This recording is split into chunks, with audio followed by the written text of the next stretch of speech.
Alors, chose promise, chose due, je corrige les 2 applications, les 2 dernières applications du dossier, sur les impédances, qu'on voit ensemble le lundi matin. Donc les applications 2 et 3, on les a plus ou moins corrigées, ensemble, et je corrige en détaillant, pour ceux qui le souhaitent, chaque réponse aux questions posées. Alors volontairement, je vais commencer par corriger l'application 4, c'est-à-dire la dernière, parce qu'elle me semble plus simple à comprendre que la deuxième. Quoique. Alors, souvenez-vous d'une petite chose que je répète tout le temps, il n'y a rien de compliqué, c'est vraiment tout des choses simples qu'il faut connaître et les empiler. Mais si vous ne faites pas cet effort-là de comprendre et d'apprendre les choses simples, bah évidemment, tout devient complètement complexe et incompréhensible. Alors, je vais essayer de reprendre doucement et calmement chacune de ces questions. Et puis si à l'écoute de la vidéo, vous avez des choses que vous n'avez pas comprises, ben, on voit ça ensemble individuellement. Donc la question 4, elle parle d'un enroulement d'un moteur qui en comporte 3 minimum dans son stator, et puis qui a les caractéristiques suivantes. Donc déjà, si c'est un enroulement, il a une partie inductive qui est composée d'un bobinage, qui est là pour créer une partie du champ magnétique.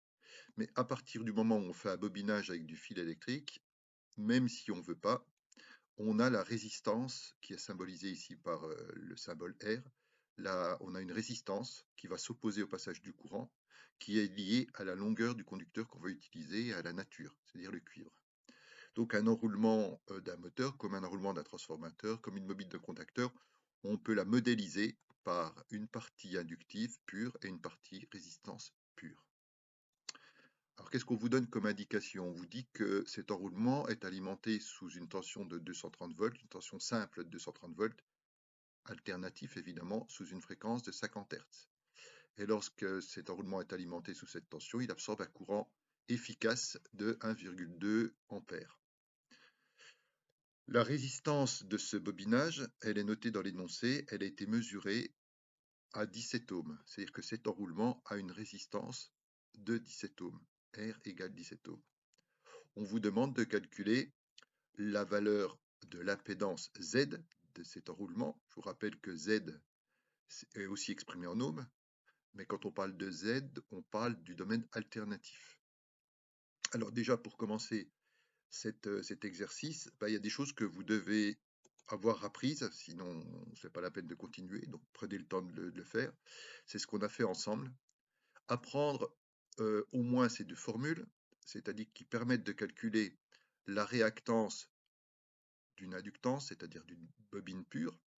La réactance, elle est en ohms, elle vaut L fois oméga. Je vous rappelle que oméga, c'est 2 fois pi fois la fréquence. L, c'est l'inductance de la bobine, et elle est exprimée en Henry. Et quand on multiplie tous ces termes, on trouve la réactance de la bobine. Même chose pour le condensateur. Le condensateur, on peut calculer la façon dont il s'oppose au courant, c'est-à-dire sa réactance. La réactance d'un condensateur, c'est, elle est en ohms aussi, c'est 1 divisé par C. C, c'est la capacité du condensateur en farad, fois la même chose, oméga, c'est-à-dire 2 fois pi fois la fréquence. Donc on peut voir une petite chose ici entre parenthèses, c'est quand on va augmenter f, c'est-à-dire dans 2pi fois f, il y a petit f, si j'augmente la valeur de f, je vois que je vais augmenter la valeur de x pour l'inductance, et je vois que quand j'augmente la valeur de f pour un condensateur, je diminue sa réactance. C'est-à-dire dans un cas, on voit toujours le même effet en fait. Une bobine dit blanc, le condensateur dit noir. C'est-à-dire qu'il y a toujours un effet inverse entre la bobine et le condensateur. Voilà, ça c'est une petite chose. Il faut apprendre ces 2 formules-là, impératif. Autre chose qu'il faut connaître, et avec ça on fait tout, c'est le triangle des impédances, c'est-à-dire celui qui est là. L'impédance d'un dipôle quelconque, c'est toujours l'hypoténuse du triangle rectangle.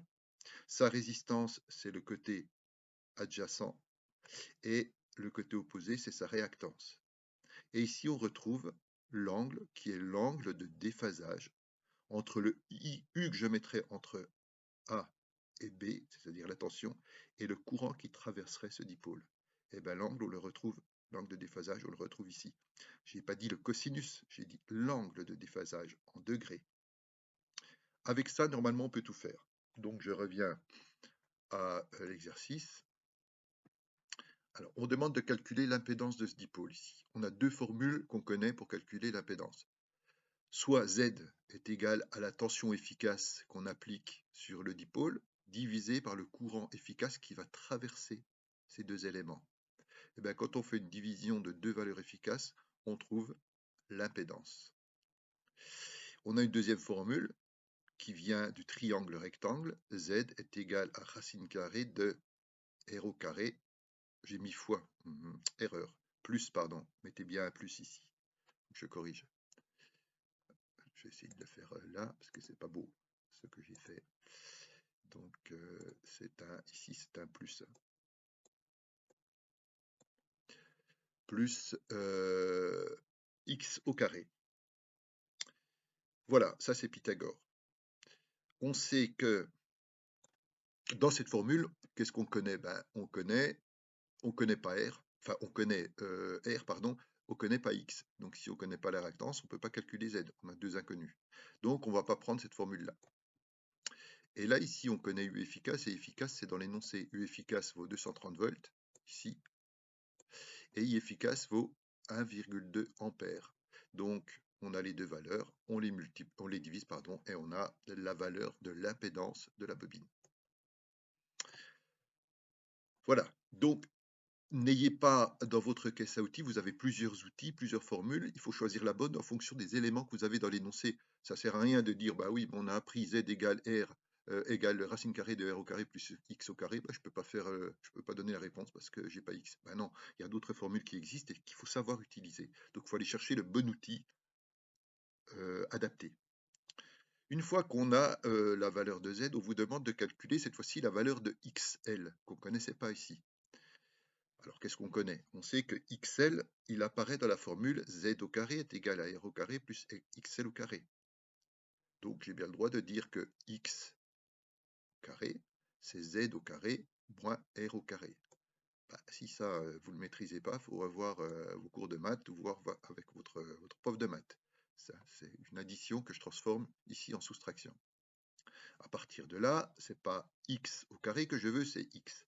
Donc, pour avoir X, je fais X égale racine carrée de Z au carré moins R au carré.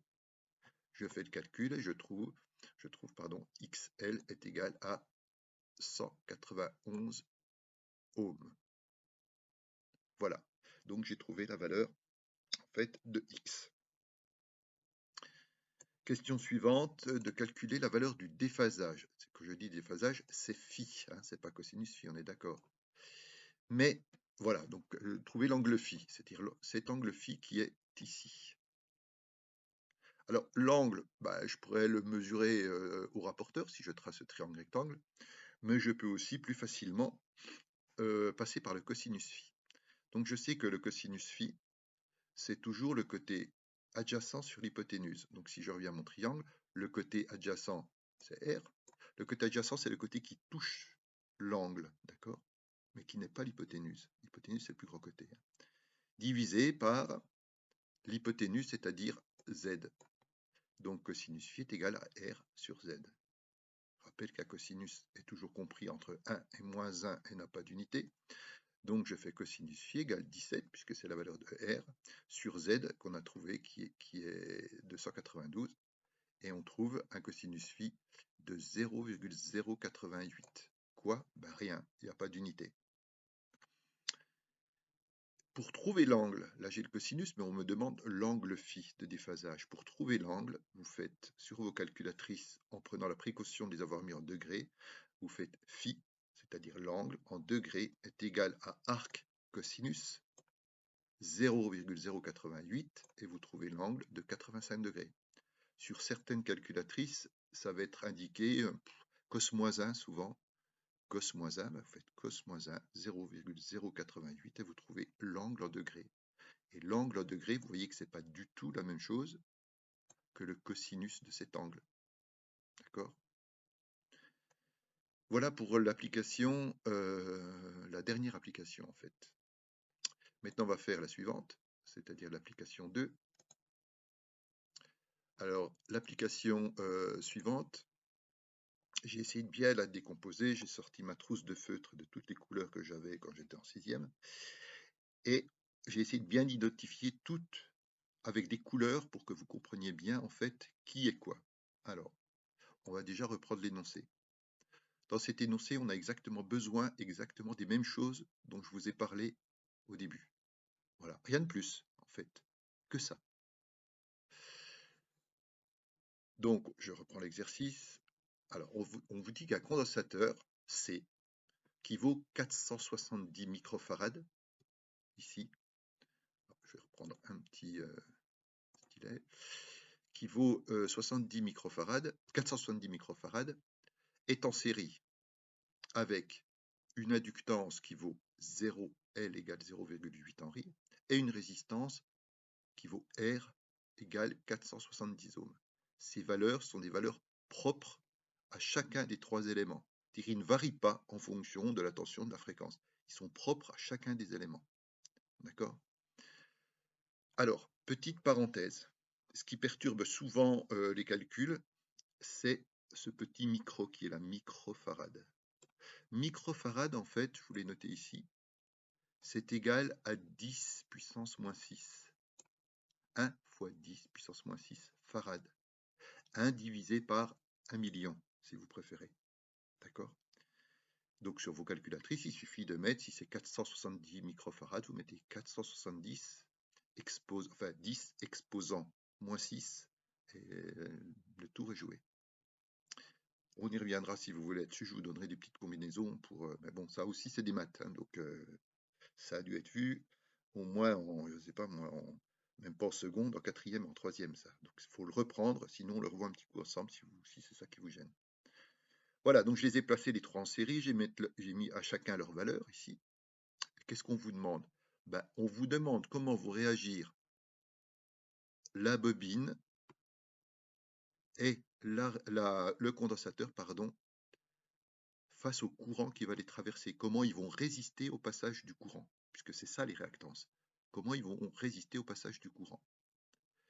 Donc la formule de XL, c'est L fois oméga, L fois 2 fois pi fois la fréquence, puisque 2 fois pi fois f, c'est oméga.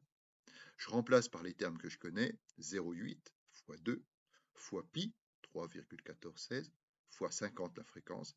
Je fais la multiplication de tout ça et j'arrondis, je trouve 251 ohms. Je fais la même chose pour XC, mais j'utilise la formule qui lui est consacrée, 1 divisé par C, la valeur de la capacité, fois 2 fois pi fois f, oméga. Donc 1 divisé par, vous pouvez mettre une parenthèse, 470 microfarads, donc fois 10 puissance moins 6, fois 2, fois pi, fois 50, et vous pouvez fermer la parenthèse. Je fais le calcul et je trouve 6,8 ohms. On est bien d'accord que X est en ohms. Voilà, j'ai donc trouvé XL, XC, et je connais R de mon montage qui est en série ici. Maintenant, on vous demande de calculer l'impédance totale. C'est-à-dire une fois que j'ai mis mes trois éléments en série, je sais que lui va résister comme une résistance de 470 ohms au passage du courant. Je sais que elle va résister comme 251 ohms au passage du courant. Et je sais que lui va résister comme 6,8 ohms au passage du courant. Donc moi j'aimerais connaître comment va résister la totalité de ces trois éléments en série au passage du courant. Donc on pourrait se dire, bah, c'est facile, tout est en ohms ici, bah, il suffit d'additionner tout ça et on trouve l'impédance totale de l'ensemble. Sauf que, pas de chance, on est obligé de passer par le triangle rectangle. C'est-à-dire que Z n'est pas la somme des trois, on est obligé de passer par ce graphique qui est là. Et c'est là que les couleurs que j'ai utilisées sont importantes. Enfin, j'espère qu'elles vont vous aider. Je trace mon triangle rectangle ici, je l'ai tracé. Vous êtes d'accord qu'en bas ici, j'ai R, c'est-à-dire j'ai mes 470 ohms. Donc j'ai R en bas. J'ai XL en vert ici, qui vaut 251 ohms. C'est pas l'échelle, hein, mais c'est pour l'ordre de grandeur. Voilà. 251 ohms dans ce sens-là. J'ai XC qui est beaucoup plus petit, qui vaut 6,8 ohms. Mais je vous rappelle que un condensateur réagit toujours à l'inverse d'une inductance. Il fait l'opposé. Il y en a un qui dit blanc, l'autre dit noir. Donc, la bobine dit ça, le condensateur, lui, va dire ça, mais va dire autre chose, mais dans l'autre sens. Va donner XC, mais dans l'autre sens. Donc, la flèche, au lieu de monter, elle va descendre. Elle va s'additionner, mais en négatif. C'est-à-dire, j'enlève à XL, XC. C'est ça qu'il faut bien comprendre. XC. Qu'est-ce qui me reste sur ce côté-là? Il me reste, en fait, X que j'ai appelé X'. Est-ce que vous êtes tous d'accord si vous regardez bien que ce X' que j'ai dessiné ici, qui est en bleu, c'est bien toute la partie verte qui est là, moins la partie orange. La partie verte, c'est XL, la partie orange, c'est XC. Donc, ce X' qui est là, c'est bien XL moins XC, moins cette partie-là. Bah, je l'écris tout simplement, je mets X' égale XL moins XC, et j'ai cette valeur-là. Non, si je regarde mon hypoténuse de mon triangle, c'est-à-dire mon impédance, eh ben, je vois que mon impédance, elle va partir d'ici, puisque ça, je l'ai enlevé, grâce au condensateur, ça n'existe plus. Donc mon triangle, ça va être celui-là. Il a le côté adjacent qui n'a pas bougé, c'est R. Il a ce côté-là qui est X', puis il a l'hypoténuse qui est Z. Et Z, c'est l'impédance de tout ça. Pour le calculer, c'est Pythagore, donc je fais Z égale racine carrée de R au carré, plus X' qui est là au carré. Je remplace X' par sa valeur ici, hein, je fais simplement Z égale racine carrée de quoi? De XL moins XC, XL moins XC, ici, au carré. Je remplace et je fais le calcul et je trouve que Z est égal à 529 ohms. C'est pas plus compliqué que ça. C'est Pythagore plus les deux formules qu'on a ici, c'est tout. Il n'y a rien d'autre que Pythagore et les deux formules qui sont là. Alors des fois, vous la trouvez sous une forme un peu plus compliquée, qui vous paraît un peu plus compliquée, mais qui ne l'est pas du tout. Regardez XL qui est là. Ce XL là. C'est bien la même chose que ça. Donc j'ai bien le droit de remplacer ce XL par L oméga. Le XC qui est là, c'est bien la même chose que ça. Donc j'ai bien le droit de le remplacer ici. Donc dans ma formule, des fois on la trouve sous cette forme-là qui vous fait peur souvent, mais bon, c'est exactement la même chose. C'est racine carrée de quoi? R au carré plus XL, c'est L oméga, donc racine carrée R2 plus R au carré, pardon, plus parenthèse L oméga, moins XC qui vaut 1 sur C oméga, moins 1 sur C oméga, on ferme la parenthèse et on met ça au carré. Et on dit exactement la même chose. On dit la même chose que ce que vous avez dans la formule, qu'on avait mis dans la formule ici, hein, que vous avez dans votre cours. Voilà, sauf qu'on a remplacé par les valeurs. Maintenant, on va effacer un petit peu tout ça parce que ça fait un peu brouillon.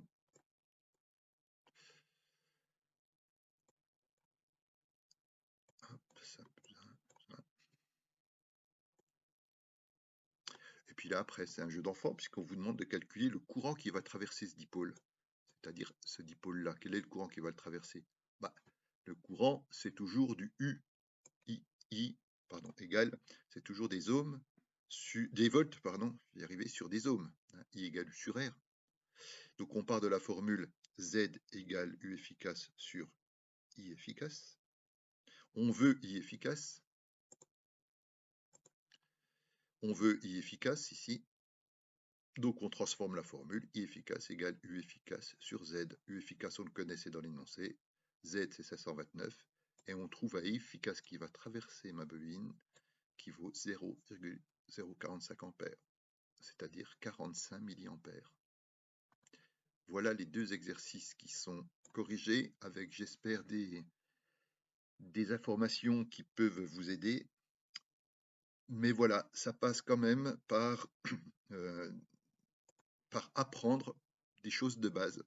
Si vous ne les connaissez pas, si vous ne faites pas l'effort de les apprendre, vous ne pourrez rien construire dessus. Donc cet exercice-là, c'est tout à fait le genre d'exercice que vous pouvez avoir lundi au contrôle que vous aurez. Maintenant, à vous de travailler, à vous de reprendre tout ça et à vous de me poser des questions s'il y a des choses que vous ne comprenez pas. Bon courage!